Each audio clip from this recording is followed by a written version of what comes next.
80 years ago this week, the United Nations was formally conjured into being as its charter, drafted during the closing months of World War II, came into force.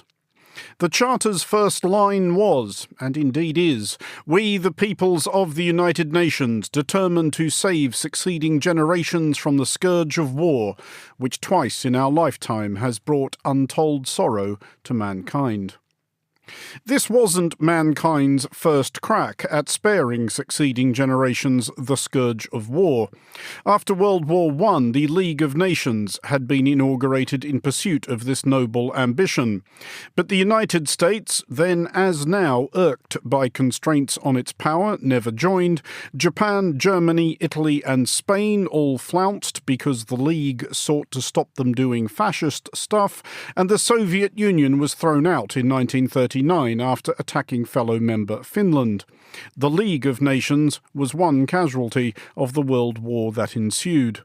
The United Nations has at the very least lasted longer than its predecessor organisation. It might also argue that it has fulfilled its fundamental mission. We have not endured on the UN's watch a full-blown world war as such.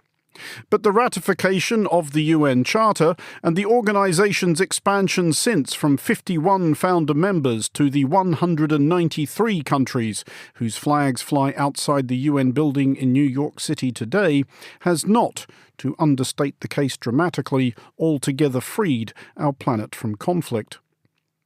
The UN was never going to be an entirely harmonious forum. It was established, indeed, precisely because countries don't get on. Nor was it ever likely to be a model of swift, efficient decision-making. Try getting 193 people from 193 countries to even agree on lunch. But 80 years later, for better and for worse, it's what we still have. What is it like trying to get things done within the UN? Why and where do UN peacekeepers succeed and fail as global police? And how does the UN need to change, if indeed it can be changed? This is the Foreign Desk. In the newly decolonized world from Africa and Asia, they had just come out of decades-long struggle against colonialism and succeeded. And so for them, they thought, if we can do this, why can't we help to reshape the world? What we saw in 2003, when the US and UK together invaded Iraq, reportedly the guardians of the peace and security of the world, being the most consequential threat to the world. It tries to be all things to all people, and each country gets a little piece of it, and then they fight to preserve that. That has to stop. You're listening to The Foreign Desk with me, Andrew Muller. Our first guest is Thant Myint Oo, historian and author of Peacemaker, U Thant and the Forgotten Quest for a Just World, a biography of his grandfather, U Thant, the Burmese diplomat who was Secretary-General of the UN from 1961 to 1971.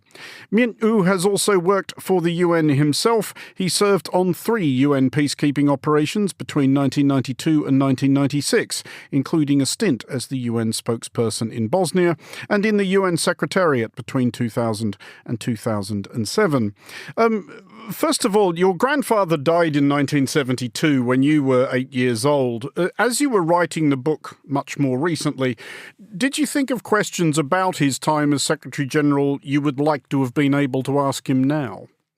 I guess the thing that still is a little bit of a mystery to me, even after, researching him for a few years and writing this book, is how he kind of connected these two worlds. I mean, his world in Burma, where he lived until he was almost 50 years old, in a small town where he was until he was nearly 40, and this, world of global politics and New York and Midtown Manhattan and the UN in the late 50s and early 60s. I think he had friends in both in the UN and in the Burmese world, but he seems to be one of the only people I know who were in sort of both worlds. And so how he kind of dealt with that on a day-to-day basis, I think is something I've always wondered about. I mean, that part of his life is an absolutely extraordinary journey. It must be one of the most eventful 6th decades anybody had in the entire 20th century, to go from being a school teacher in rural Burma to Secretary-General of the United Nations. But once he arrived at that pinnacle, what was your sense of how idealistic he was about the role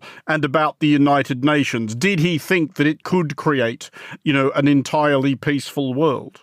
Yeah, I think he did. But I don't think it was idealism in a way. I think he and, many other colleagues from the newly decolonized world, from Africa and Asia, they had just come out of, decades-long struggle against colonialism and succeeded. And so for them, they thought, if we can do this, why can't we help to reshape the world? Why not after World War II, now that we have this amazing new organization in which we're a part, we're at the same top table as the Americans, the British, and the French. We couldn't have imagined this even 10 years ago. So why not have disarmament and global peace and cooperation on development? They thought of that not as idealism, but something that was both realistic, but in a way that had to be done to avoid nuclear confrontation and a much worse world in the post-colonial era.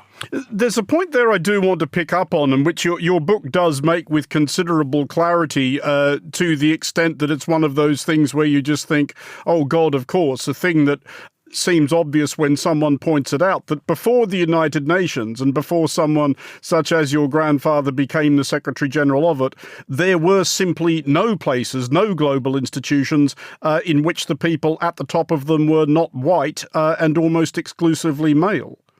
Yeah, that's absolutely right. I mean, we think of the League of Nations, but the League of Nations was still very much a kind of European, white and northern sort of institution, where most of the world still were subjects of different European empires. So this was, we kind of think, I think especially sitting in the UK or in the US, as the big episodes of the 20th century as being World War I, World War II, the Cold War, the post-Cold War world. But for most of the planet, it was the age of empire, then transitioning to the age after empire. And the UN played a critical role in making that a peaceful transition and setting up the international sort of system that we have today. I mean, there's a measure that is often applied to secretaries general, which is that question of, are they going to be more of a secretary or more of a general? And U Thant seems to have had the idea that the UN did need to be militarily powerful. One of his first acts as Secretary General, as your book recounts, was to oversee what became known as Operation Grand Slam in Katanga province in the Congo. And this was a seriously armed and seriously engaged UN mission fighting this rabble of mercenaries which was trying to establish Katanga as an independent nation. Yeah, I mean, I think he saw this not as kind of intervening in a country's civil war in the way that the UN might try to do later on, but as ridding the Congo of the last kind of remnants of foreign interference and colonial interference by the Belgians and by others. And given that the UN already had deployed over 20,000 troops on the ground, Africans, Indians, Swedes, Irishmen, and others, he was more than willing to use that as a last resort in a way, after diplomacy and negotiation had failed, to take this decisive military action. But in general, I think, he wasn't a secretary or a general. I think the thing that happened was that the conception of the UN, back in 1944, 45, that it would be this enforcement operation around the world based on cooperation between the British, the Americans, and the Soviets, was something that was kind of outdated even by late 1945, 1946. And the Security Council then as now was to some extent sort of deadlocked because of the vetoes of different powers. And it was in that kind of context that Secretaries General like Dag Hammarskjöld before him and like him over the 60s were able to kind of carve out a space and be peacemakers and heads of, peacemaking operations around the world very successfully for at least a little while. Do you think, though, that he perhaps had a freedom of operation that subsequent Secretary Generals have not had, that at the time U Thant was Secretary General, the UN was still somewhat unformed, it was less bureaucratic, it had less of an entrenched culture? Yeah, probably in many ways. I mean, I think on the one hand, the UN was in deep crisis when he took over. I mean, his predecessor had just been killed. The UN was bankrupt, facing deep financial crisis. The Soviets were thinking of either pulling out or undermining it completely. So it wasn't a deep crisis. On the other hand, you're right. I mean, the organization wasn't fully formed. He had the room to kind of make it what he wanted to make it. But also he benefited from three things. I mean, one is there was still that initial American kind of investment and enthusiasm in the organization. There was this charismatic leadership, a generation of leaders from these countries, so-called Afro-Asian countries at the time, that really wanted to spread their wings on the global stage and support the UN. And there was a respect for kind of the robust neutrality of countries like Sweden and Ireland. And so, all of those things are kind of gone now. It doesn't mean that the role of the Secretary General cannot be revived in this way, but it has to be adapted to the sort of context that we have now. I mean, that context we have now, though, is somewhat dictated by the United States' apparent lack of enthusiasm for the UN, certainly under the current administration. Is that something that a Secretary General can work around? Because obviously a Secretary General does not get to choose the US president and has to deal with whoever the American voters have chosen. Yeah, and that's been the case, all along in different ways. And in the past, maybe it wasn't the Americans, maybe it was the Soviets who didn't want to kind of play ball with the UN. But in the 60s, under in my grandfather's time, it was also the US to some extent through its intervention in Vietnam, which he opposed and had to use a lot of his political capital to oppose as well. I think the American or the current Trump administration is against many parts of the UN. I'm not really sure they would necessarily be against the idea that the Secretary General can be the sort of peacemaker of last resort or the diplomat of last resort, that an instrument that even the big powers could turn to sometimes to de-escalate conflicts, diffuse tensions. I think if it was framed in that way, I'm not sure it goes against necessarily the interests of any country. And I think we have to think, the UN was first and foremost sort of set up to prevent war between the big powers, to prevent World War III. I think at this time of kind of rising geopolitical tensions, we have to think, is this a role that the UN, and especially the UN Secretary General, can play again in the future? I don't think there's necessarily any reason why he or she cannot in the future, because past Secretaries General have done this in equally kind of difficult and complicated geopolitical circumstances. And just as a final thought, obviously the world we now live in is very different to the one that your grandfather was Secretary General in. Is it possible anymore, do you think, for a Secretary General to have the kind of more or less universal approval that U Thant did have, and indeed celebrity that he enjoyed? Your opening chapter has him partying with John Lennon in New York City.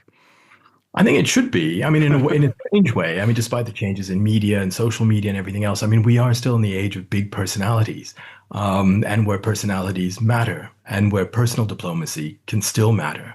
But I think we have to rethink what that really means and should mean for a future UN Secretary General and the kind of person that person should be in terms of temperament and personality and everything else.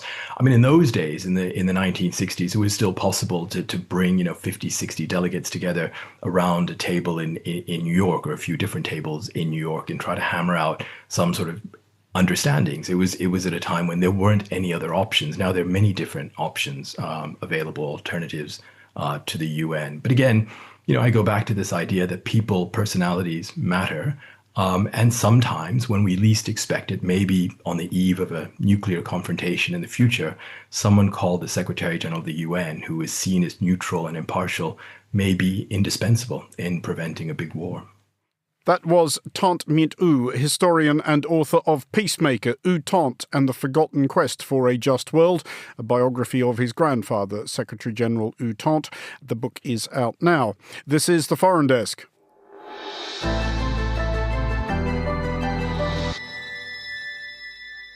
You're listening to The Foreign Desk with me, Andrew Muller. One of the most visible and most controversial manifestations of the UN is its blue-helmeted peacekeeping missions. 11 such missions are currently operational, many of them subject to familiar criticisms, that they entrench rather than resolve conflicts, that they are rendered ineffectual by restrictive mandates, that their deployment is often, as the BBC correspondent Martin Bell wrote of the UN force in Bosnia, the equivalent of a sign saying, "Please don't throw rocks at this sign." Joining us now is the retired Dutch officer, Major General Patrick Cammaert, who served on several UN peacekeeping missions, including Cambodia, Bosnia, Ethiopia and Eritrea, and as commander of the Eastern Division under the MONUSCO mandate in the Democratic Republic of Congo. He was also military advisor to the UN's Department of Peacekeeping Operations. General, first of all, if we go back to your first deployment in a blue helmet, what was the appeal to you of serving on UN missions? Yes, my first mission was as a battalion commander in Cambodia, in UNTAC, in 1992, 1993. And before that, I was not so familiar with peacekeeping, etc. So that was my baptize, so to speak. And my appeal to that mission in particular was that you were doing something very tangible. You were helping Cambodia to come out of this war with the Khmer Rouge and to bring peace and to help that country to go back to its feet. So that was what rewarded me a lot, and I thought, this is not bad, and certainly it was in the beginning of peacekeeping in the 1990s. So there were a lot of hurdles to be taken, but other than that, I liked very much that you were there to protect people, to help them build up institutions, the judicial systems, etc. So that was my appeal. The UNTAC mission that you refer to there, that one in Cambodia, is usually spoken about as one of the more successful UN peacekeeping missions. What wasn't learned from that, or what couldn't be perhaps adopted from that to subsequent UN missions which didn't go as well, thinking not all of which you served on, but thinking obviously of Rwanda and Bosnia as the ones most commonly regarded as having not been all they could have been? Yeah, I think that if you want to be successful in peacekeeping, you must have the member states on board who are providing the troops, and you must have also a political process to support. And in Cambodia, that was the case. We were helping the government to organize for the first time free and fair elections, and that's what happened. And they were free and fair. Now, so many years later, you can still ask yourself the question, well, Mr. Hun Sen, who was then elected, is still in power. Is it a very free country? Maybe not. But from the other hand, how do you define success? And for me, success is when the fighting has stopped, the children can go back to school, there are markets where people can, without being harassed and hindered, can go to. And I think that was the case in Cambodia till today. You and I are going there on holidays, like we go also to the neighboring country, Vietnam. If you compare it with the less successful ones, and Bosnia, and it's certainly one of the cases that was not successful in Rwanda, that was also almost 30 years ago. It was at the beginning of UN peacekeeping, and there was no political will on the international community to really support that and give the mission and the special representative and the force commander a reasonable mandate what they could achieve. And that was one of the reasons that Bosnia and Rwanda were not successful. But is that how you end up with disasters like, and I'm not just picking on you because you're Dutch, but the Srebrenica failure in Bosnia, when the Dutch battalion was very much criticised for having done less than perhaps they might have to protect the civilians? I think so, without going in all the details in Srebrenica, but certainly there was a leadership issue very clearly, but at the same time also a failure of UN headquarters and the force commander and the troop contributors who were also bounding the leadership with their hands on their back. But from the other hand, my most rewarding mission was in the Democratic Republic of Congo, and we had a good mandate, we had good rules of engagement. But you have, as the leader of the gang, so to speak, and I was the general officer commanding the Eastern Division in the Congo, in the East, with 15,000 troops, you have to push. And you have to push, and you have to confront your troops with the fact that you have to protect civilians. And if you don't do it, I do it, but there is no room for you.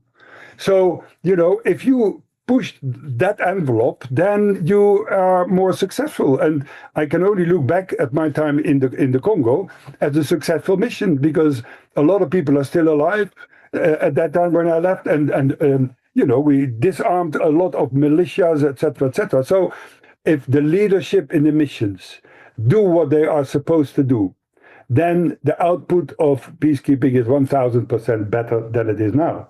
But that mission in Congo, this is the one where you operated on a doctrine of, as I think you put it, impartial but not neutral. And you did take a fairly robust approach to quite a few of the militias running around Congo at the time. Was that something you felt able to do because you felt like you had that political support you were talking about? You felt confident that the government or the United Nations wouldn't hang you out to dry if something went wrong? Yeah, but you mentioned impartial and neutral. I mean, there's a very big difference between the two. In peacekeeping, you are impartial. You are the referee. And you hand out the red card and the yellow card to whatever party is. And neutrality is that, that is the ICRC and MSF, Médecins Sans Frontières. You don't care, who are the victims, you treat them all. But impartiality means that you use the initiative, you have the opportunities, etc. And that is in neutrality different. And I felt in the Congo that I had that support of the Secretariat in New York. I had the support of the troop contributors because I said, this is our mandate. These are our ROEs, the rules of engagement. So you have to do it. As simple as that. And that disappeared a little bit over the years. And since, let's say, 20 years back, maybe, the nature of the conflict started to change. And you saw more and more, like you see now in the South Sudan, people are criticizing the UN, it's a failure. Well, the South Sudanese government gives restrictions on the freedom of movement that are impossible to operate. And you have nowadays, the UN that is targeted by the various armed groups, like we had in Mali, Central African Republic, etc., where the weapon of the IED, the improvised explosive devices, are also creating a lot of restrictions on the freedom of movement, and therefore it is far and more difficult to get the output that we all want from peacekeeping. I just want to ask finally, as we reflect on this episode on 80 years of the UN, if you feel like that maybe there was golden age seems like not quite the right phrase, but you know what I'm saying, of peacekeeping, which has now ebbed, that perhaps developed countries in particular are less enthusiastic about contributing troops to such missions as they once were. Yeah, I mean, the Western troops in particular are very risk averse. It's very difficult to sell to the parliaments that you have casualties under the UN flag, and therefore it is more and more difficult to get Western countries on board to provide troops. And second, the focus of Western countries is very much on what's happening in Europe, and therefore they are more and more reluctant to provide the troops. From the other hand, with all the fact that we have so many opponents now that are targeting the United Nations, we have now, anno 2025, to think about what is now the future of peacekeeping. And we have to sit with practitioners, academics, the Secretariat and the troops of the countries to say, okay, what will be happening with Ukraine having a ceasefire? What's going to happen in Gaza? What's happening on the West Bank? What's happening in Sudan? Is there a role for the international community? And how does that look like? So we have to think, I think, all of us, what is now the future of peacekeeping? And maybe we have to go back to the traditional peacekeeping, because with the weaponry and the will of the troop contributors that is not there, and the weaponry is very much against the UN, then maybe we have to go back to the traditional, the use of force in self-defense and in defense of people who are in immediate threat, and not so much in defense of a mandate. That was Major General Patrick Cammet, former UN Force Commander. This is the Foreign Desk.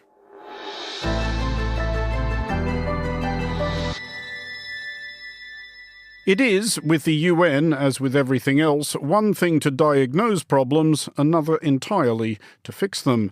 Our next guest is Mona Ali Khalil, former senior legal officer at the United Nations, now director of MAK Law International and an affiliate of the Harvard Law School program on international law and armed conflict.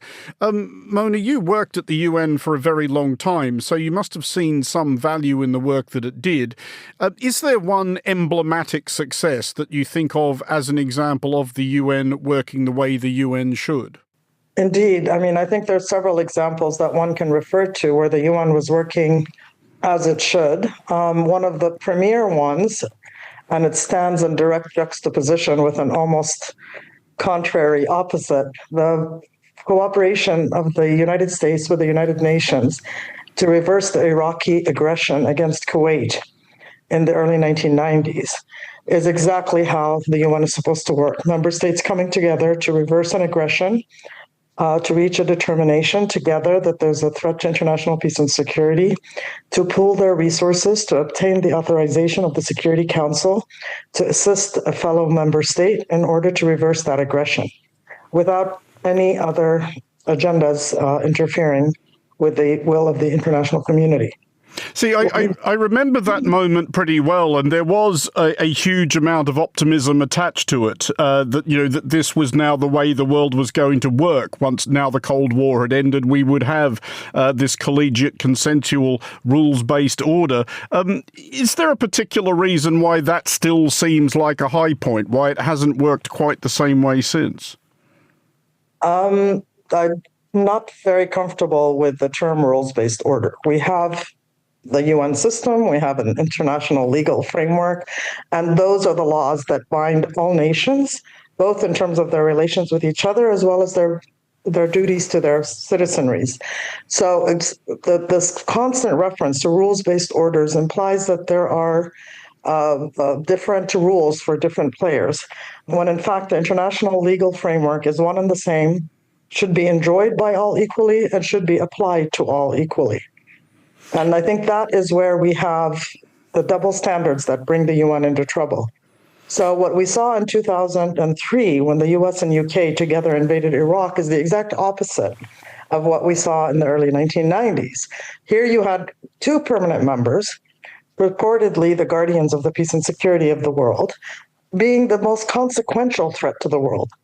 They invaded a sovereign state on false pretext, by all accounts, pretexts that were known to be exaggerated at best and false at worst at the time, against the will of the council, against the will of peoples all over the world, marching in the streets demanding that this war be averted, and yet that war took place. And I believe at that point, that's when the real break in the council occurred. I mean, not to say that it was functioning perfectly prior to that, but it was at least credible. I mean, you've worked on various ideas for reforming the UN Security Council. You edited a book called Empowering the UN Security Council, which was a manifesto of reforms.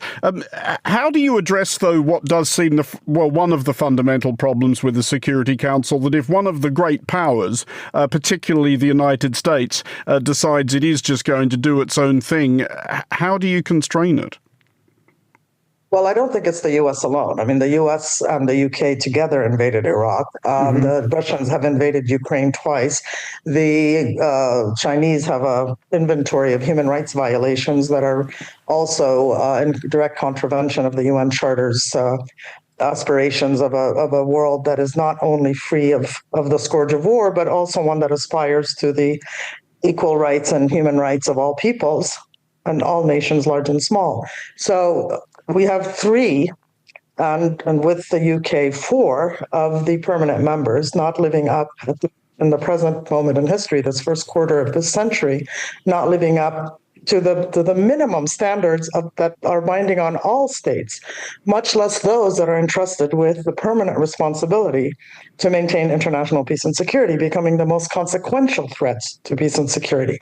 Now, the book, as you kindly brought up, is a book that seeks to reform the performance and the effectiveness and the credibility of the Security Council without amending the UN Charter.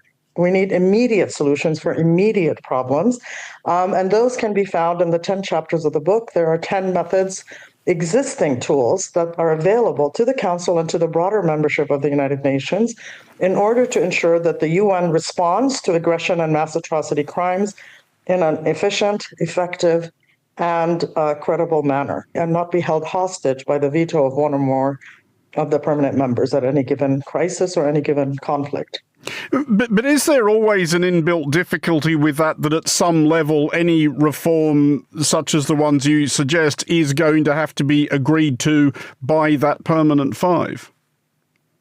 No, because in the newly decolonized world from Africa and Asia, they had just come out of, decades-long struggle against colonialism and succeeded. And so for them, they thought, if we can do this, why can't we help to reshape the world? Why not? The power of the General Assembly that has largely remained untapped, even vis-a-vis the existing precedents of that Uniting for Peace mechanism. So under the existing precedents, you have peacekeeping forces being deployed by the General Assembly. You have arms embargoes being put in place and authorized. You have military assistance to defending nations. You have military assistance to national liberation movements.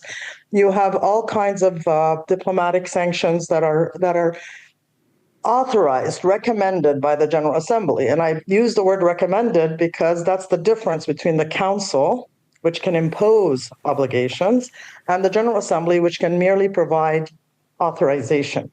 But in so doing, it gives the legislative basis, the legal and moral basis for member states who are willing and able to act to do so. And at the end of the day, how many of the Security Council resolutions themselves have been informed and enforced by the parties to which they are addressed? So the General Assembly can at least give legal authority to those who are willing and able to act to ensure that there's an international response and fulfills the promise of the UN to enforce the legal framework to the extent possible. Does this strike you, just in closing, as an existential issue for the United Nations, though, that if this and the other things you've mentioned are not addressed, then it might not have another 80 years in it? I mean, I think the organization has gone through similar periods of crisis. I think what is missing most is good and effective and responsible leadership. There's a lack of statesmen. When we look around, we see not just nations, but persons acting in their self-interest in a very self-serving way, in a way that doesn't even serve their own national interest. Maniacal, narcissistic personalities in multiple locations that have critical impact on the welfare of their nations, as well as the welfare of the entire planet and the entire global community. And that is the true danger that we are facing. They're not only disregarding their national interests and the international legal order to which their nations have committed voluntarily and have obligations undertaken voluntarily, but they are acting in this defiant, almost blatant pride in disregarding, flaunting that they're violating this international legal and political order. That, I believe, is the true danger that must be addressed. That we must be organized as civil societies, organized as constituencies to ensure that our leaders, whether they're elected or not, represent the best interest of our nations, the best interest of our planet, and the best interest of our international human family, because our fate is interdependent. Our fate is tied to each other. Mona Ali Khalil, Director of MAK Law International, thank you for joining us.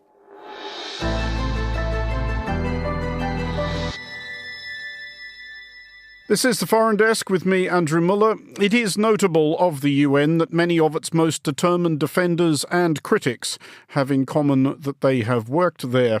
Our final guest is John Bolton, veteran American diplomat, former national security advisor, and from 2005 to 2006, the United States ambassador to the United Nations.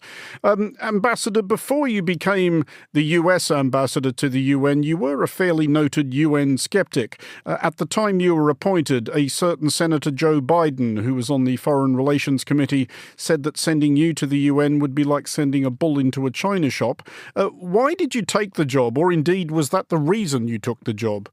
Well, I thought and have believed for a long time that the UN needed substantial reform. And for various reasons, earlier jobs I had had in the federal government, study that I did after I got out when I was in a think tank, really gave me a pretty deep background about what was going on at the UN. So it wasn't just another federal government job. It was something I was, I think, really prepared for, and I thought it would be important to take on. Did anything about the time you spent there do anything to change your assessment that you could lose the top 10 floors of the building and it wouldn't make any difference? Well, unfortunately, no. I mean, it's government bureaucracies are kind of inherently inefficient, and a bureaucracy made up of government bureaucracies, which is what the UN Secretariat is, takes all those deficiencies and puts them together. And I think, of course, a lot of responsibility lies with the member governments. They want certain things out of the UN and they try and get them, but they don't want their opponents to get things out of the UN. So there's no final decision on anything. Everything is chewed over again and again and again. And I think that's yet another cause of ineffectiveness. But is that inevitable given the nature of the organization as you describe it? I mean, it seems self-evident that with the best will in the world, if you assemble 193 bureaucracies in one place, you're going to get, well, a very big bureaucracy. Right. Well, it depends on how you decide what the goals are and how you do the work. There are some parts of the UN system in many of the specialized agencies that have precise technical mandates, work they have to do. The International Telecommunications Union, the World Intellectual Property Organization, those, as long as they stay away from politics, actually fulfill their mandates pretty well. What the big problem at the UN is the major political institutions, the Security Council, the General Assembly, the Human Rights Council, which are nearly totally ineffective. I want to come back to a few of those points, but just picking up on your point there about how some of the very specific focused agencies and operations of the UN are useful. I know, to pick one example, you worked very hard to beef up UN Security Council Resolution 1701, which in theory was the one that bolstered UNIFIL's mandate, the peacekeeping operation in Lebanon, to disarm Hezbollah. So you do still think that in instances like that, the UN does have a useful role it can or should play?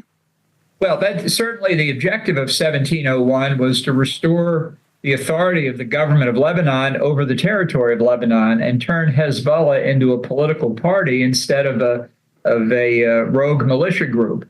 But obviously we failed. I mean, that brings us to October 7, 2023, when Iran launched the Ring of Fire strategy against Israel, first with Hamas, but then with Hezbollah, the Houthis, and others. So 1701, which took a lot of effort to get adopted, failed and failed pretty quickly after it came into force, because the government of Lebanon, even with 1701 in back of it, was not as strong as Hezbollah was. But is the failure of 1701, or are the reasons for the failure of 1701 attached to those broader dysfunctions you were talking about, or was that just an example of a mission being given an impossible job?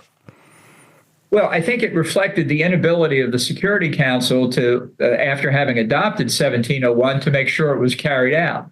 So it is a certain failure of the Secretariat, but really it's a failure of the Council. I mean, it pronounces itself and nobody pays attention to it, and then there are no consequences. But is there anything that can or should be done about that? Because the inbuilt problem, of course, with reforming the Security Council, or indeed reforming the General Assembly, is that the Security Council or the General Assembly would need to agree to it. Right. And in the case of the Security Council, the 5 permanent members have vetoes over amending the charter of the UN as well. And it would really take, I think, charter reform in many cases. I'm not sure that if you started over again, you would end up with anything better. I mean, you wrote last year, and you may have been joking on at least one of these counts. You possibly weren't joking when you said that President Trump should insist that the next Secretary General should be American, but you did suggest that you might be available. In the, I think now especially unlikely event that President Trump would make that appointment, what would you actually do were you Secretary General? Well, I think the most important thing is to understand that the best chance the UN has to have an effect is to pick its targets and have a limited scope.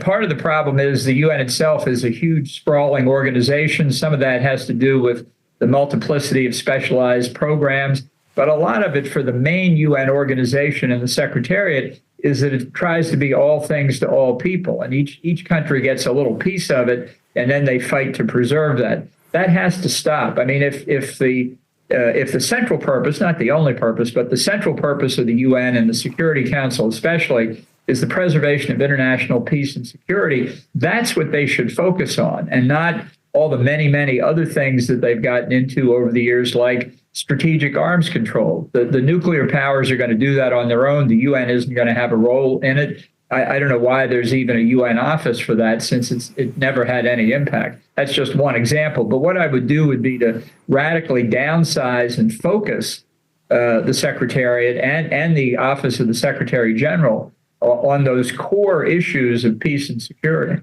But isn't what you're expressing there, I guess, the irritation of a superpower such as the United States with having to deal with an organization which is, well, almost by definition comprised of less powerful countries? Well, that's what I think the Security Council was designed for. Originally, it only had 11 members. It's been increased to 15 decades ago, and now the calls are to make it even bigger. And I'll just guarantee you, the bigger you make the Security Council, the less effective it will be. I mean, does that apply, though, to the UN as a whole, the General Assembly as a whole? Do you think it is important, even symbolically, that all 193 nations should be seen to get a say on things? Well, that's what people do in the UN, usually at great length, and nobody pays any attention to them. And that's part of the problem, too. A lot of what goes on in New York in the days I was there, before that, and still today, is purely theater. A lot of people are playing to domestic audiences, including the presidents of the United States who speak. And the ability of the organization to accomplish things in the real world has been greatly diminished. And it's kind of a chicken and an egg effect. When the UN is seen as ineffective, people pay less attention to it, and the less able it is to affect change in the real world, even less attention gets paid to it. I mean, all that said, do you have any, I guess, residual faith in the idea of the United Nations and what a body like that could accomplish? I mean, I know 1990 is a long time ago, and this may have been post-Cold War optimism talking, but you did testify to Congress at around that time that the UN, quote, has emerged as the organization in which countries of the world actually can unite to confront challenges to international peace and stability. Does that no longer hold, do you think? Well, specifically, that was in the context of having the Security Council vote to authorize the use of force to aid Kuwait to expel the Iraqis under Saddam Hussein. And that was the first time the Security Council had voted to authorize the use of force since Korea in 1950, literally 40 years before. And by the way, that's also the last time that the Security Council voted to authorize force. So it was a moment, I think, with the end of the Cold War, which was happening simultaneously. There was a brief period of optimism about what the Council might be able to do that sadly didn't continue for very long. John Bolton, former US ambassador to the UN, thank you for joining us.